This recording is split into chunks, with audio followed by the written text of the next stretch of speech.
¿Qué tal, gente? ¿Cómo han estado? Espero que estén preparados para lo que viene.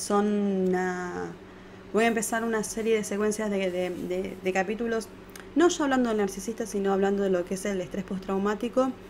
Vamos a empezar de menor a mayor.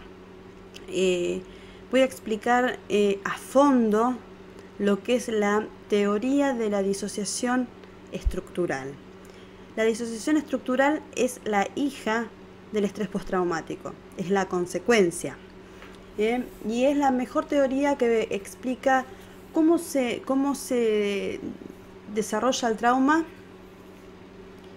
Y bueno, hay distintos niveles de disociación. Vamos a hablar de todos ellos. En ellos vamos a encontrarnos y vamos a encontrarnos con nuestras peores pesadillas, con nuestros peores miedos, con nuestras fobias, con nuestras angustias. Y va a ser difícil, es difícil para mí encarar toda esta etapa también. Me disparan cosas que a ustedes también le van a generar muchas cosas. Yo voy a empezar muy despacito, de menor a mayor, para que se pueda entender. Pero la teoría, lamentablemente, es teoría y sí, tiene sus complejidades. O sea, si vienen más adelante alguno y ve un capítulo suelto, no va a estar entendiendo. Esto hay que agarrarlo. Yo lo voy a ir poniendo en una lista de reproducción. Y me gustaría, porque, o sea, para poder no solamente escuchar, sino también ejercitar a medida que yo les voy hablando, a ver qué detonadores a ustedes se les van activando, y tomen nota de lo que se les va activando.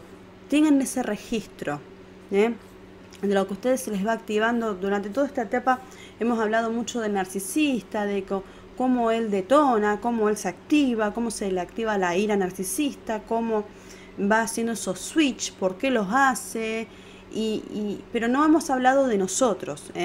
Es hora de hablar de nosotros, qué nos pasa. Y es mucho más fácil hablar del narcisista y sus traumas, sus problemas, que hablar de nosotros. O sea, es mucho más fácil. Pero bueno, toca, y nos toca en serio. A medida hay gente que seguramente no va a soportar estos capítulos y se va a ir del canal. Va a venir otra gente que sí se está más comprometida consigo mismo y con hacer un trabajo de psicoeducación para maximizar su terapia. Yo lo que voy a hacer a partir de este momento, voy a dejar ejercicios en una página que yo se las voy a subir acá o acá. Les voy a dejar ejercicios, series, películas, libros, mis monografías que yo armo para hacer los videos, para que ustedes tengan todo este material a disposición para poder informarse e ir a fondo con esta cuestión, que bueno, además también para apoyar al canal. O sea, pueden hacer, para ver los videos sin publicidades, voy a crear un membership. Después, para tener acceso a esta información, también las voy a ir dejando para colaborar con el canal. La verdad es que acabo de comprar unos libros que me salieron carísimos entre todos, para tratar todo lo que es el tema del trauma complejo. Y la verdad que no también dedicarme más tiempo a difundir toda esta información también es un trabajo. Un video no se hace en 2 minutos. Ya, estoy tomando sol y bueno, voy a hacer un videito porque el narcisista si tiene pelito verde. No, o sea, no funciona así de esto. Yo casi siempre trato de escribir los temas primero para no irme de tema, para no irme por la tangente, y otro también así también estoy disociando y no estoy conectándome emocionalmente con ciertas situaciones que uno ha vivido también. Bueno, y esto, o sea, pueden apoyar el canal si a ustedes les sirve este canal, si a ustedes les suma, si sienten que lo merecemos. Pueden apoyar con una membresía, o si no, tienen abajo también un enlace de PayPal si quieren donar ahí algo, lo que puedan. Y bueno, y vamos a ir haciendo los ejercicios estos. Y bueno, acá en YouTube va a estar la parte teórica, pero ya la parte de ejercicios sí va a estar en una membresía. Bueno, les quería anunciar eso. Vamos a arrancar a hablar de lo que es el trauma. Cuando hablamos de trauma, hablamos siempre de un daño, de una herida, de una conmoción, de un evento que conmociona. Se utiliza siempre esta palabra para calificar el impacto psicológico que tiene un acontecimiento estresante para una persona y que desborda su capacidad subjetiva de elaboración. No es meramente que yo no entiendo el evento, sino todo lo que implica ese evento, qué emociones me genera. Vamos de a poco. Esto tiene que ver con internalizar las emociones relacionadas, ligadas a ese evento.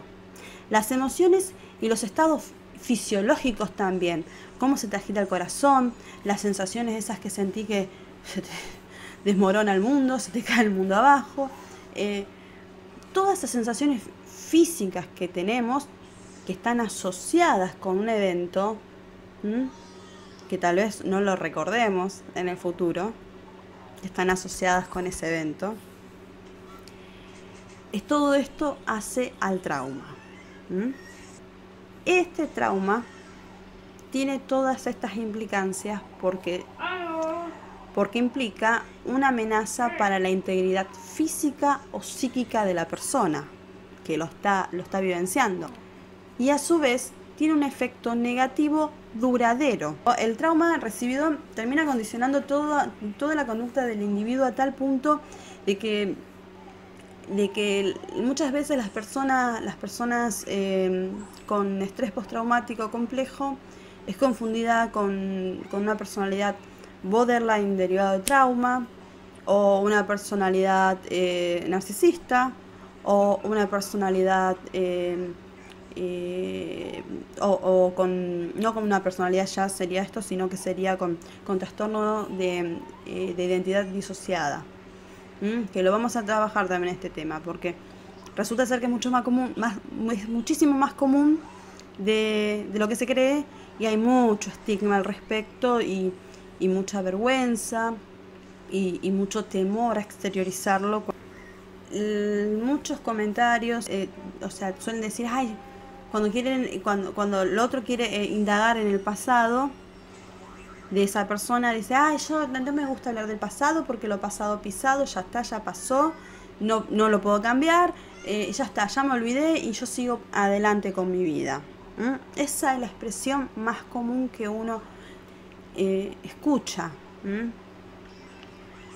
Pero el estudio del trauma es un proceso que permite adentrarse en el sufrimiento de la persona para acceder al lado más débil, más vulnerable y más herido de nosotros.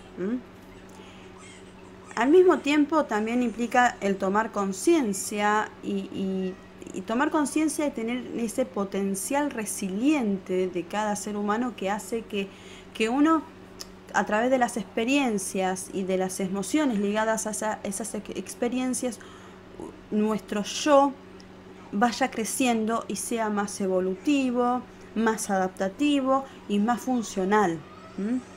Hablar de trauma es hablar de aquella historia olvidada, oculta, proscripta.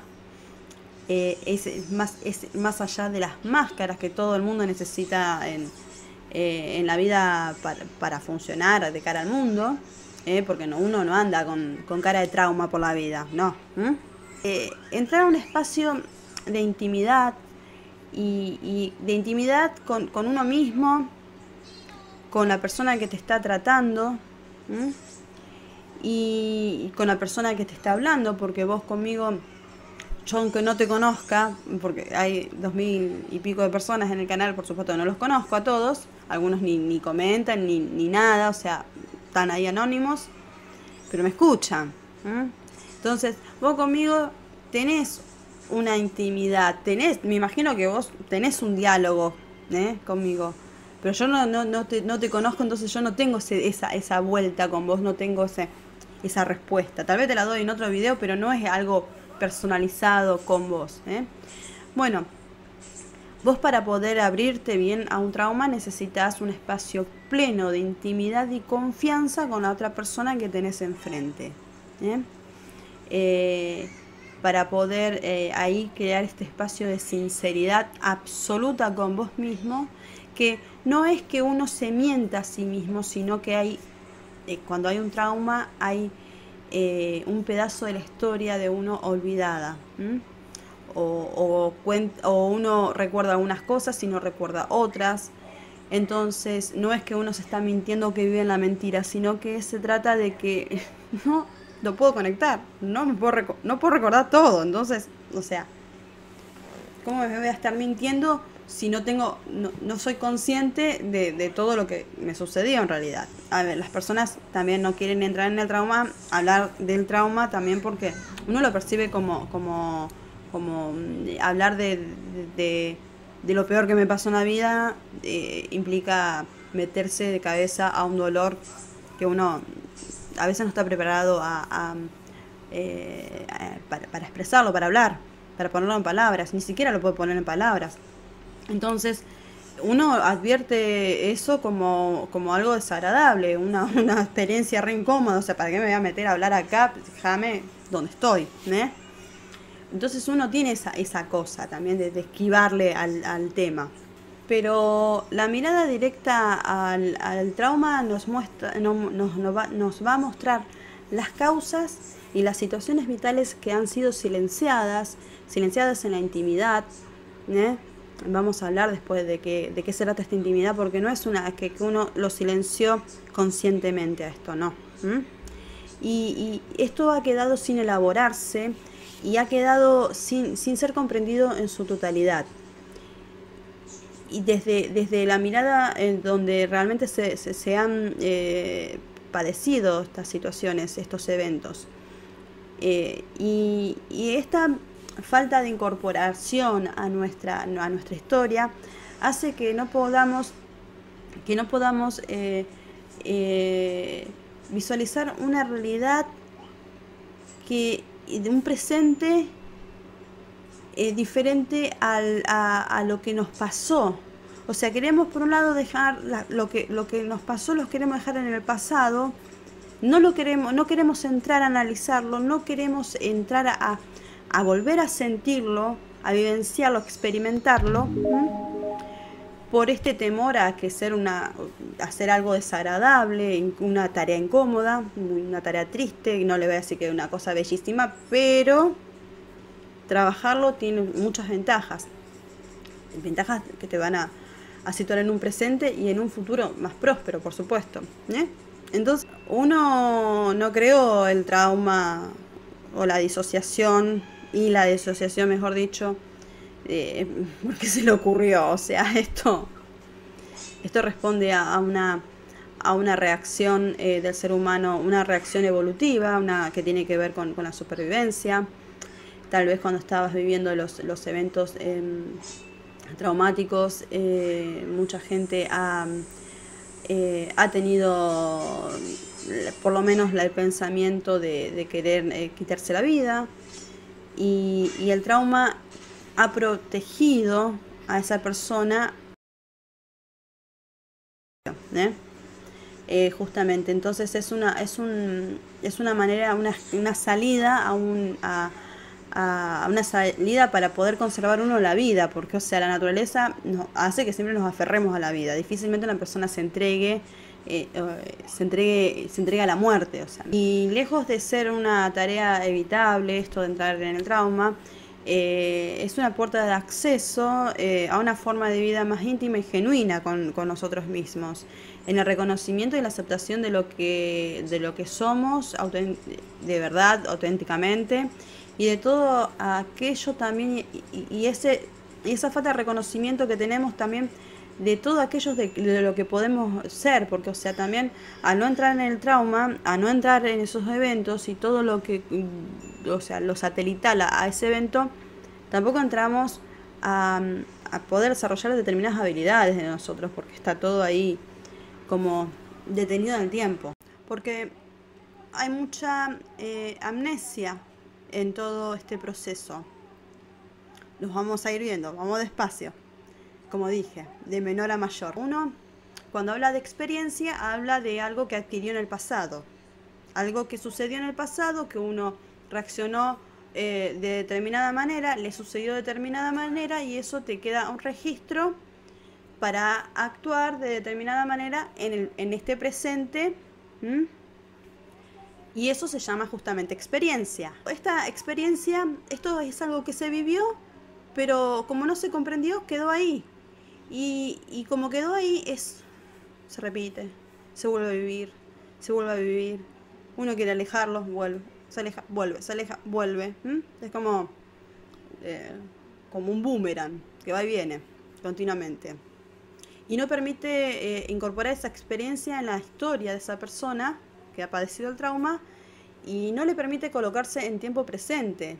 No le permite, o sea, esa persona asocia, está ante una persona similar, parecida, a quien le causó el daño, a su perpetrador, y no se sitúa en que no es la misma persona, no se sitúa en que lo que vivió ya forma parte del pasado y la experiencia, y no tiene esa conciencia, actual, presente, ¿eh?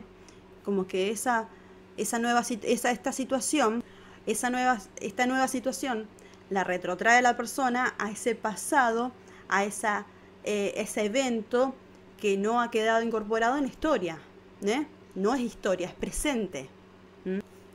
Por eso la presencia de flashback y de trigger, que son los disparadores de flashback o de reacciones, que vamos a ir hablando.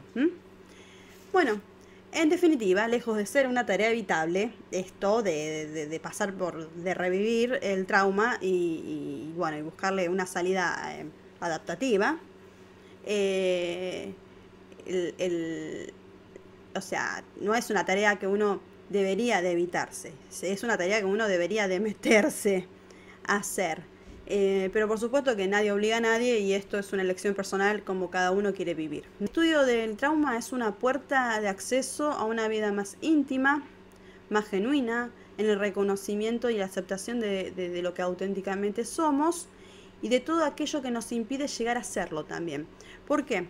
Porque cuando yo no conozco mis vulnerabilidades, no puedo tener un diálogo interno conmigo mismo, un diálogo, genuino conmigo mismo y no me conozco.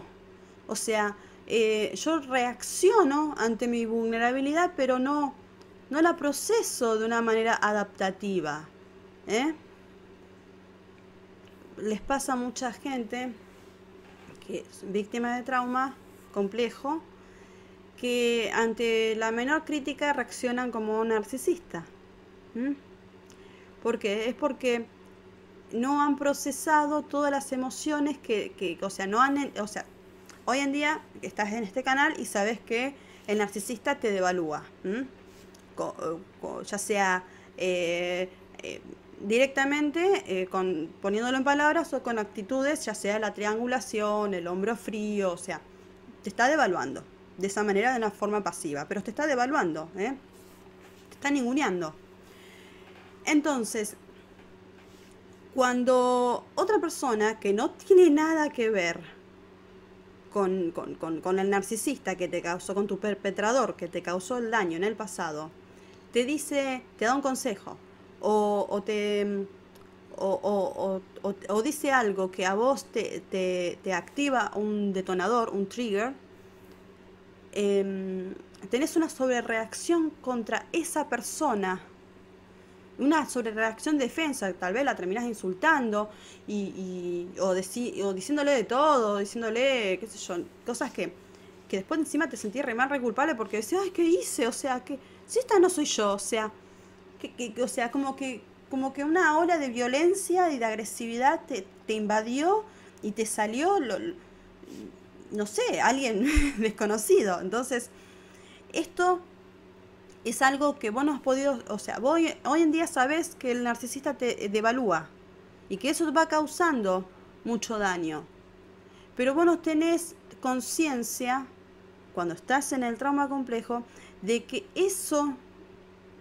forma parte de tu pasado, porque no lo asociaste a las emociones, esas emociones, no, esto no es algo voluntario, o sea, que vos lo haces, no lo asociás voluntariamente, no, esto es totalmente un proceso inconsciente, en donde vos no podés asociar, porque no recordás lo que sentiste en ese momento, vos sabés lo que te hizo, lo que te dijo, pero no asocias esas emociones a este tiempo presente porque ese evento traumático no lo incorporaste a tu historia. ¿Mm? Bueno, hay algunos traumas que resultan de hechos muy evidentes, como el haber estado presente en catástrofes naturales, haber estado en algún accidente de tránsito grave o agresiones sexuales. O sea, vos sabés que si pasó ese hecho en tu vida, o si alguien sabe o sea, lo expones, o sea, hacia un terapeuta, hacia un conocido, hacia alguien, sabes que, o sea, que hay algo que te cambió la historia, ¿eh?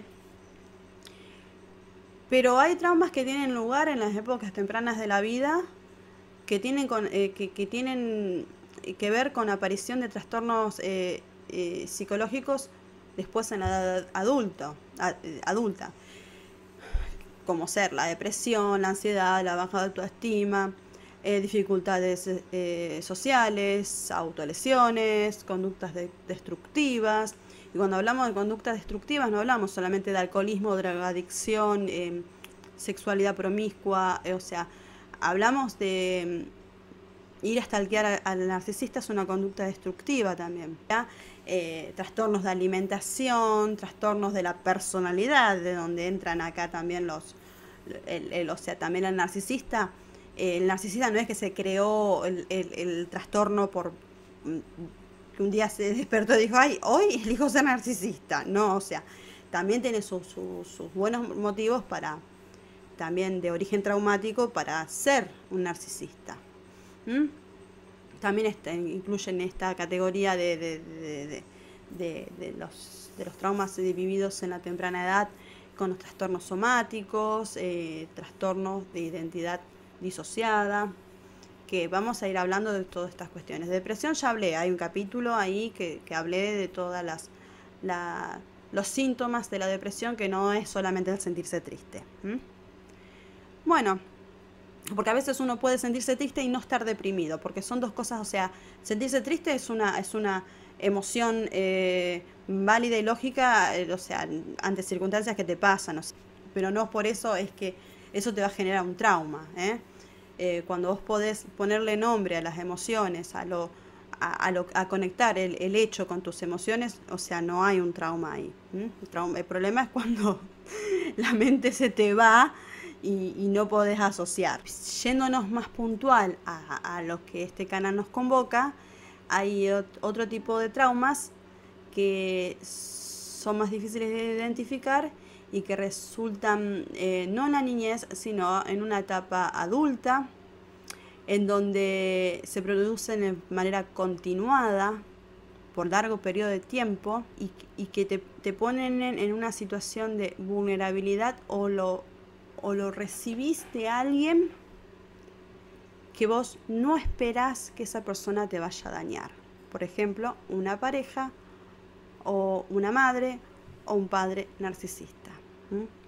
Son personas en donde que uno debería de poder confiar, son personas que están en la vida o que debieron estar en tu vida para apoyarte, para acompañarte, para sostenerte cuando te caes y no para darte patadas en el piso, cuando te vean en el piso o cuando no les servís, que te devalúen es como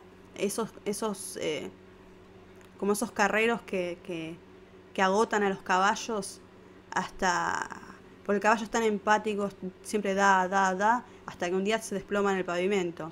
Y en vez de socorrerlo, atenderlo con atención veterinaria, darle comida, descanso, los quieren parar de nuevo a patadas. Bueno, el narcisista te hace esto, para que le sigas funcionando, para que le sigas sirviendo.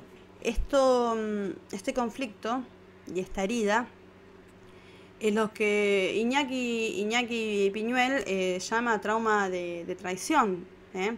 El trauma de traición no existe en el DSM como categoría, o sea, traumática, pero, pero sí es una, no es desacertada la expresión, o sea, sí, es una traición porque, o sea, vos no esperás ni de un padre, ni de una madre, ni de una pareja que te haga semejante daño, ¿m? Por mucho tiempo, que te, que te, que te someta en una cárcel psíquica, en donde vos no veas la posibilidad de salir de escape, en donde la gente queda frisada, queda, vos ante un peligro tenés dos salidas, o huís o te sometés. ¿M? Y bueno, y en un abuso narcisista generalmente uno se somete, y se somete no a conciencia ni a voluntad, sino que bueno, que se va, es como una, el juego de dominó donde se van decantando las piezas hasta que bueno, cuando terminaron de caer todas las piezas, o vos lo descartás al narcisista o el narcisista te descarta a vos. Tengamos en cuenta que uno a veces en una relación íntima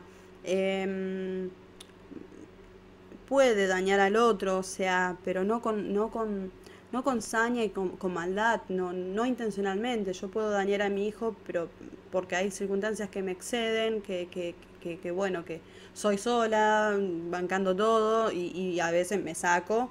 eh, o puede suceder también que uno en una pareja no esté atendiéndolo emocionalmente a la pareja, pero no es que lo hace con maldad, sino porque también uno es un ser humano que lo atraviesan un montón de cosas, un montón de emociones y un montón de cosas de su pasado, y resulta ser que nosotros venimos también de una generación bastante complicada, o sea, esto de la psicoeducación, de la crianza respetuosa, para con los hijos es algo nuevo, que los padres de esta generación realmente estamos educándonos, entendiendo, a ver, o sea, no lo tenemos incorporado psíquicamente la gran mayoría de nosotros, sino que lo tenemos que incorporar a través de psicoeducación, a todos estos métodos de crianza para poder brindarle algo mejor a nuestros hijos. Bueno, tampoco el DSM-5 habla de estrés postraumático complejo, sino que habla de trastorno por estrés extremo no especificado. Fue Judith Lewis Herman, de la Universidad de Harvard, quien tuvo en cuenta el impacto sufrido a causa de abusos sostenidos en el tiempo. Una vez que uno siente que se avecina la muerte, o sea, no la muerte misma en sí, a veces sí, porque a veces hay circunstancias con determinados psicópatas o determinados narcisistas que sí ponen en riesgo tu vida incluso. Entonces, bueno, puede ser la muerte en sentido como un peligro psíquico, emocional, o puede ser la muerte como realmente en sentido literal. O sea, con el narcisista no se sabe nunca a qué puedes estar expuesto realmente con él. Esta confrontación con la muerte, o esta cercanía a la muerte, esta sensación, produce todo una serie de comportamientos y de cogniciones y de emociones que todas juntas se conocen como estrés postraumático. Y sería bueno que tomen nota de que cuando ven los videos sobre narcisismo, que tomen nota de los disparadores emocionales que a ustedes en esos momentos de los videos o las situaciones que están revivenciando, que están reviviendo, los flashbacks, y anotar las emociones también que los conectan a esos eventos. Y como es un trabajo que ustedes lo van a hacer en su intimidad, o sea, sin público, sin presencia de nadie, o sea, ustedes tranquilamente pueden ir tomando nota de lo más sincero posible con ustedes, o sea, con las emociones que se vincularon en ese momento, sin miedo ni tampoco sentirse avergonzados, porque a ver, ante el abuso narcisista uno ha hecho cada cosa que justamente por efecto de la disociación. Entonces no se sientan avergonzados porque todos hemos hecho locuras acá. Bueno, está bueno que vos emprendas la tarea de recuperación paralelo a la tarea de informarte qué es el narcisismo, precisamente. La primera fase del estrés postraumático complejo es sumamente incapacitante para la persona. La persona, el sobreviviente, apenas sos un sobreviviente, o sea, a duras penas te podés levantar. Estaría bueno que en esta época puedas hacer un paréntesis en todo sentido y enfocarte en esta recuperación que necesitas. Y no ir a escaparte por otros lados, o sea, ni con trabajo, ni con sobrecarga de tareas, porque eso no es recuperarte y seguir adelante, eso es disociar, es apagar los sistemas emocionales para seguir para adelante, pero esos sistemas emocionales continuamente están viniendo con triggers y flashback, lo que en algún momento te va a terminar produciendo un colapso en tu vida, y va a afectar el trabajo, las relaciones, todo te va a afectar y va a ser peor todavía. En esta primera fase la persona tiene a veces dice, no, yo estoy bien conmigo misma, no necesito relacionarme con nadie, porque va creando fobias. Las fobias son miedos, son miedo aterrador que envuelve a toda la persona, en donde le va cambiando las conductas, el modo de relacionarse, los apegos, porque justamente es este miedo de exponerse al otro y volver a ser dañado. Y esto te conecta a pulsiones de muerte, te conecta a todos sentimientos y pensamientos y planificaciones muy negativas, muy negras. A este estado tanatológico, en donde la narcisista te ha querido llevar justamente esto de apagarte todo este sabor que tenías antes, este buen sabor que le tenías a la vida.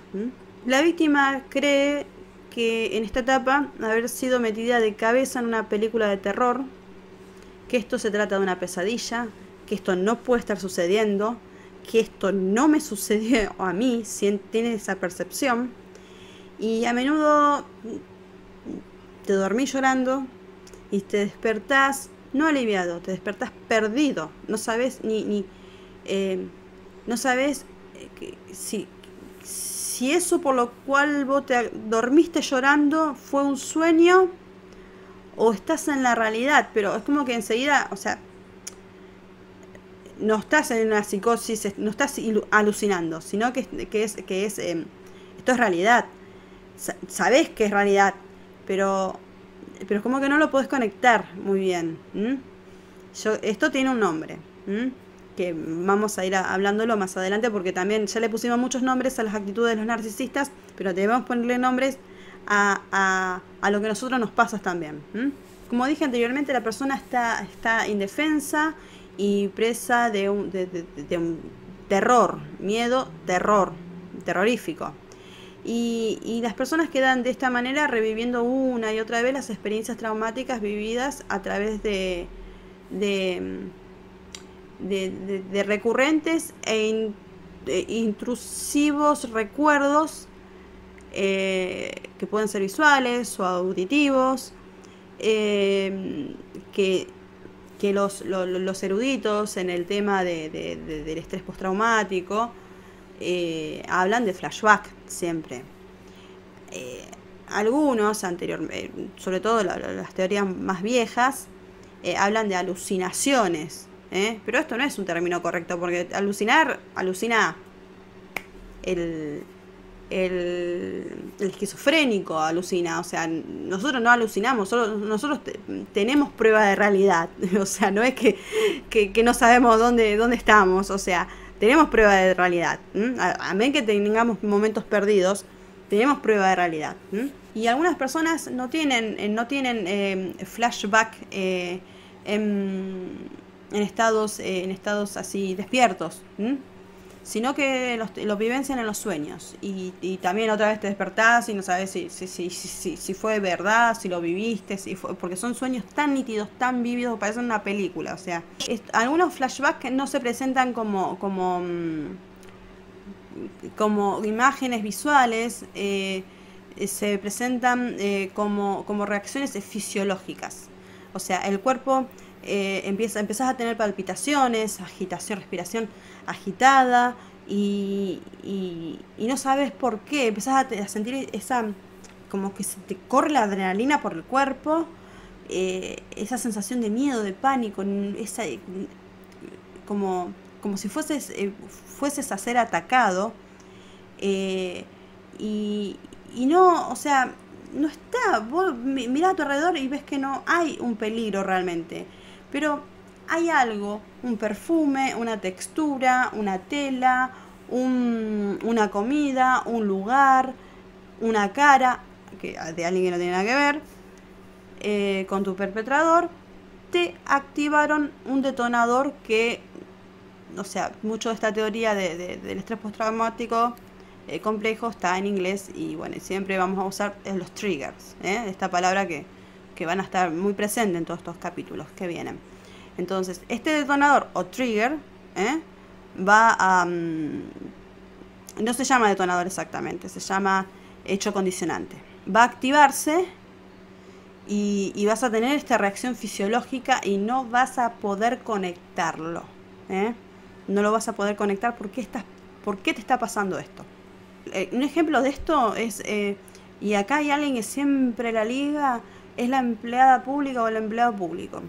A ver, vos vas a estar haciendo un trámite y vas ya por segunda vez y bueno, y los requisitos eran 1, 2, 3. Bueno, llevaste 1, 2 y 3 eran fotocopia y vos lo llevaste en original. No, pero eran fotocopia. Y vos te quedas, pero la segunda vez que vengo, ¿y por qué no me lo dijiste antes? Pero también están los requisitos, están en la página. Cuando solicitaste el turno, está en la página. Y vos te la querés comer, te querés comer al empleado público, porque vos conectás ese momento a un nuevo ninguneo, a un gaslighting, a una devaluación, o sea, a la devaluación típica de narcisista. O sea, sos tonta, sos loca, sos idiota, vos no podés, ¿no sabes leer acaso? Lo conectás con eso enseguida. Y no es una reacción consciente, y por ahí te lo agarrás y le decís de todo al empleado público, y el empleado público, a ver, o sea, atiende a 150 personas por día, los requisitos están en la página, y realmente es tu error. O sea, lo que pasa es que vos conectás ese momento al abuso, pero como vos en el momento del abuso, el gaslighting, todo esto, no conectaste esas emociones a lo que estaba sucediendo, a los eventos, entonces no forma parte de tu pasado, sigue formando parte de tu presente. Y vas a... Tal vez te quedaste congelado en aquel momento del abuso del narcisista, pero ahora no te quedas congelado, porque ahora que sabes del narcisismo, sabes defenderte de esta gente maldita, y realmente empezás a ver muchos narcisistas en donde realmente no hay. O sea, uno queda con este efecto, uno de estas sobrereacciones, de uno de estos sistemas de defensa que actúan y que se apoderan del cuerpo de uno, es justamente la hipervigilancia, la irritabilidad, todas estas cuestiones. Entonces, esto no es algo que vos lo haces conscientemente, lo haces a propósito porque tenés ganas de salir por la vida de evaluar gente. No. Esto es algo como unas fuerzas que se te apoderan de tu ser. Y después, como vos sos una persona empática, te sentís re mal porque decís, ¿cómo reaccionás así? O sea, que yo no soy esa persona. Reaccionás, te quedás con culpa, humillación, vergüenza, porque te ves en esa circunstancia de nuevo, donde la gente te está mirando con cara de ¿qué le pasa? Está chiflada, o sea, violenta, agresiva, anda a hacerte tratar. O sea, te ves en esa circunstancia humillante, y genera más dolor todo esto. En el intento de suprimir estos constantes flashbacks y estas respuestas desmesuradas, exageradas que sobrevienen, las víctimas comienzan a evitar todo tipo de estímulo que pueda generar eventualmente un flashback o un disparador en donde se activa uno de estos sistemas así medios poseídos. Entonces, muchas personas así terminan desarrollando fobias, como la agorafobia, que es el miedo a salir a la calle, como la claustrofobia, como el miedo a las alturas, miedo a determinados animales o objetos, o fobias a determinados medios de transporte. Porque a través de evadir estos disparadores uno trata de evadirse de los recurrentes, de estas recurrentes sobrereacciones, y de los flashbacks también. Además, las personas que sufren de abuso narcisista las personas que sufren de estrés postraumático como efecto del abuso narcisista tienen una alta vulnerabilidad a sufrir en demasía los aniversarios de sus abusos o el aniversario de su descarte o del descarte que uno a veces le hace al narcisista. O sea, cuando se arriman, cuando se están aproximando esas fechas, uno empieza a revivir muchas cosas, muchas emociones. Y también uno trata de evadirse de personas que lo conecten. A menos de que hay que, o sea, los monos voladores siempre hay que retirarlos de nuestra vida. Hay personas que tal vez estuvieron con vos en ese momento traumático, pero no te causaron ningún trauma, no te hicieron ningún daño, es más, te acompañaron, pero vos la asociás a esa persona con ese evento traumático, con ese momento. Entonces ahora la empezás a evadir, la empezás a esquivar a esa persona, porque o sea, esa persona no tiene nada que ver, o sea, pero a vos te está trayendo ese recuerdo, porque vos la conectás con esa emoción. Otro de los sistemas que están ahí siempre en alerta es la hipervigilancia, y esto implica un continuo estado como de excitación, sufriendo la persona de insomnio, irritabilidad, intolerancia, inhabilidad para concentrarse y completar tareas que deberían ser sencillas. Todo esto erosiona las posibilidades de resiliencia de las personas y poder, o sea, uno va a poder ser resiliente cuando, en la medida que pueda sanar, y la manera de sanar es incorporando, no negando esta experiencia con el abuso con nuestro perpetrador, sino incorporándola en nuestra vida. Lamentablemente es así, aceptando nuestra historia y incorporando esa experiencia con todas las emociones que esto nos despertó. O sea, vamos a pasarlos a un ejemplo.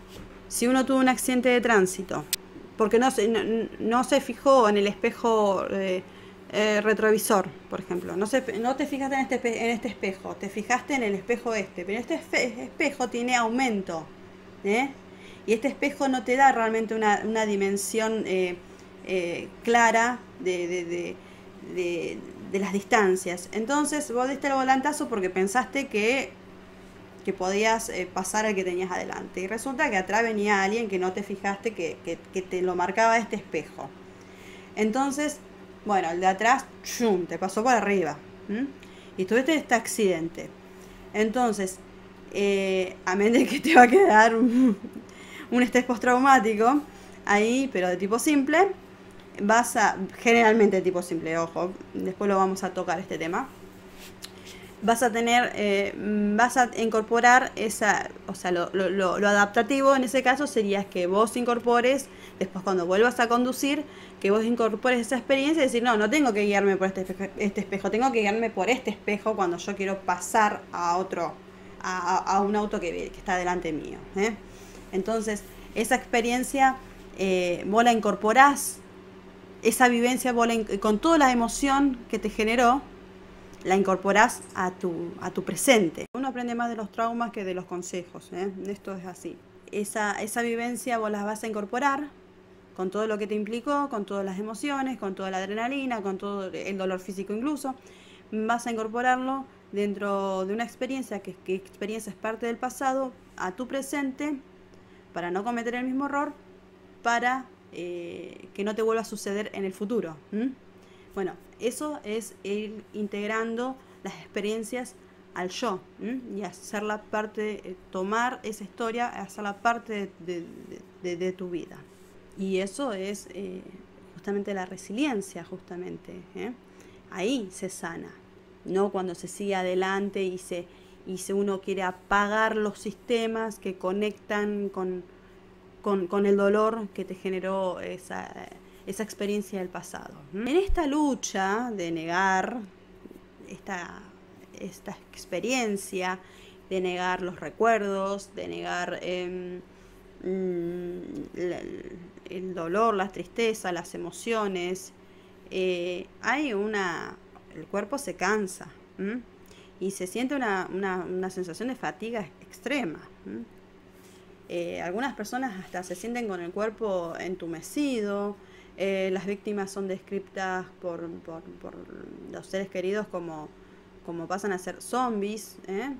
Otros casos las personas ponen un piloto automático y, como dije antes, siguen adelante. Y esa persona se refugia entonces en un sistema de exploración, o sea, en el trabajo, se centra ahí y no se va a conectar con las emociones. O sea, te acabó de pasar algo horrible y no tenés una respuesta acorde a lo que te está sucediendo. Tu respuesta es no, que tengo mucho trabajo acumulado. O sea, no es una respuesta acorde. Entonces las personas que conocen a esa persona advierten que acá no hay algo que no está bien. Las personas que no la conocen a esta persona en su intimidad la van a calificar como una persona trabajadora, mira qué responsable, pero no, la vida no funciona, no debería funcionar de esta manera. Estos son eventos en donde se apagan los sistemas para no sentir lo que un dolor que uno lo percibe como insoportable, pero va a seguir siendo insoportable porque viene. Algunas personas se convierten en poco detallistas, se olvidan, por ejemplo, de fechas de cumpleaños, de seres queridos, están emocionalmente ausentes, y muchas personas hablan o sienten que sus vidas están acabadas, sienten mucha desesperanza, que su carrera está acabada, que sus posibilidades de formar familia acá se cerró esta búsqueda de emparejarse. Entonces la persona queda atascada. Las personas que cercanas a este sobreviviente manifiestan que esta persona no puede experimentar intimidad o ternura, compasión. Incluso las personas se vuelven menos simpáticas. O sea, uno, después de haber sufrido un estrés postraumático, al no poder conectar las emociones con las situaciones, uno se vuelve menos simpático. O sea, leí hace poco en un grupo que dice que el estrés postraumático te hace que uno se convierta en más el estrés postraumático recibido por un narcisista hace que las personas se conviertan en más empáticas. A ver, hay grupos que están dirigidos por gente que no leyó un libro de estrés postraumático, que, o sea, leen sobre el narcisista pero no leen sobre el resto. Entonces toman la manija gente que está desinformada, tiene buenas intenciones pero realmente está desinformada.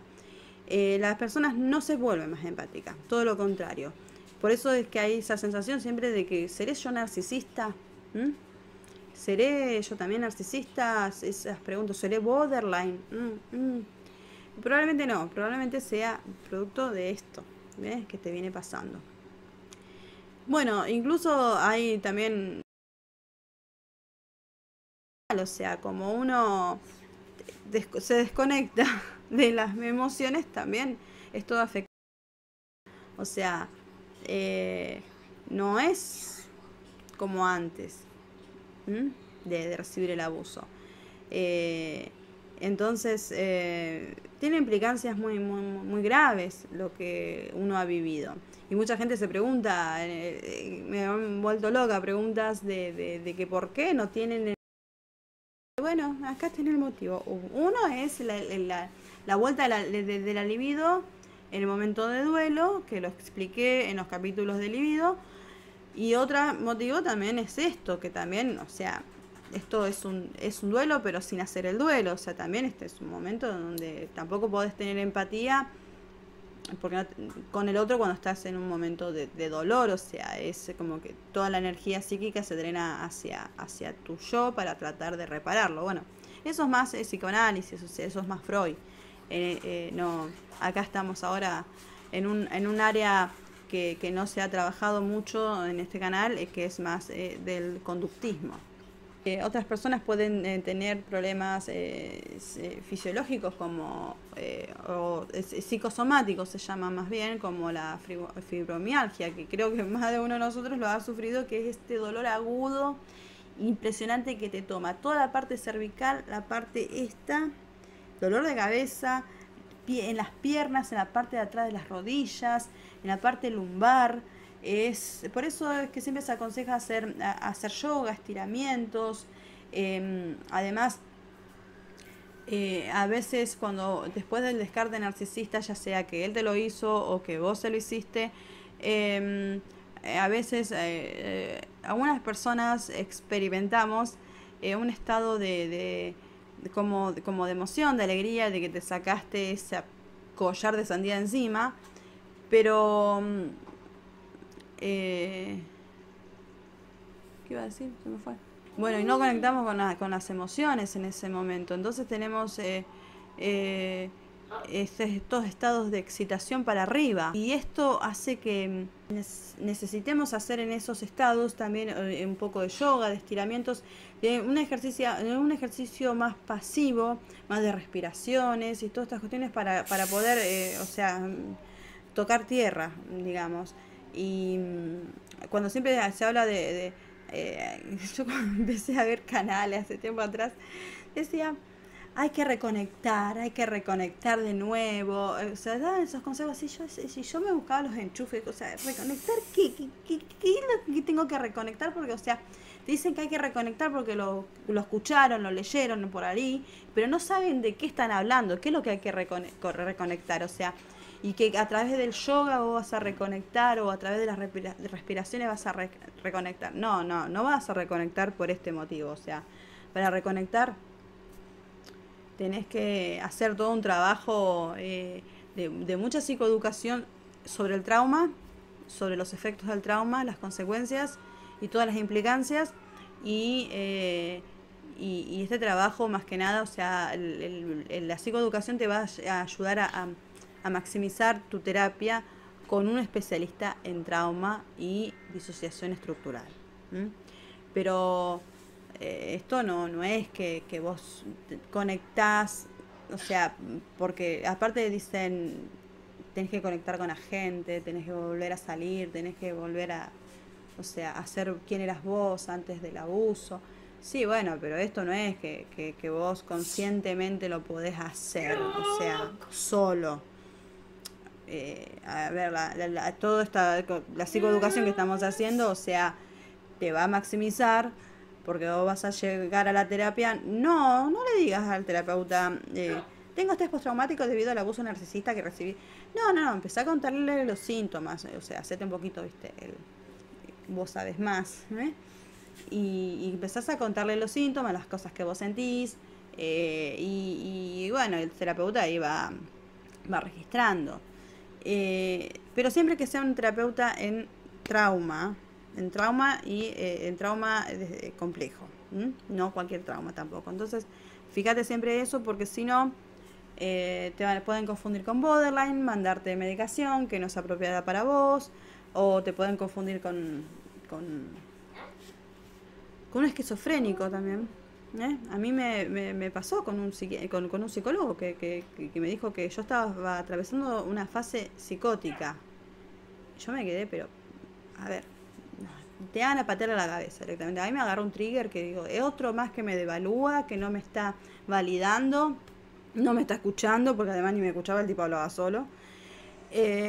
Entonces, ese tipo de terapeuta, o sea, no te brinda un espacio seguro, un espacio íntimo, en donde vos puedas hablar de todas los fantasmas que te están atormentando, porque aparte tiene esa sensación de que se volvió loco. Y no, quédate tranquilo que no. pero tenés que ir al terapeuta adecuado, porque si no, incluso algunos te mandan al psiquiatra, que te mandan antipsicóticos, que te duermen, te encapsulan el trauma peor, y esto no se trata con medicación, se trata con terapia dialéctica. La medicación para ahí te puede llegar a servir para hacer una buena higiene del sueño, o sea, para eso sí, pero otro tipo de medicación por ahí, viste, resistite a eso, no... Eh, anda a un especialista en trauma que maneje Judith Herman o no Van den Hart, que maneje ese tipo de autores. Estos estados, todos estos síntomas de estrés postraumático no necesariamente van a aparecer inmediatamente luego del evento o de los eventos, sino que puede, o del descarte, no es que es una línea histórica, sino que es todo estos síntomas vos los vas a ir teniendo aún en vida la relación con el narcisista, y los vas a ir desarrollando, y, y puede que incluso no lo hayas desarrollado en ese momento y que los desarrolles después, ¿eh?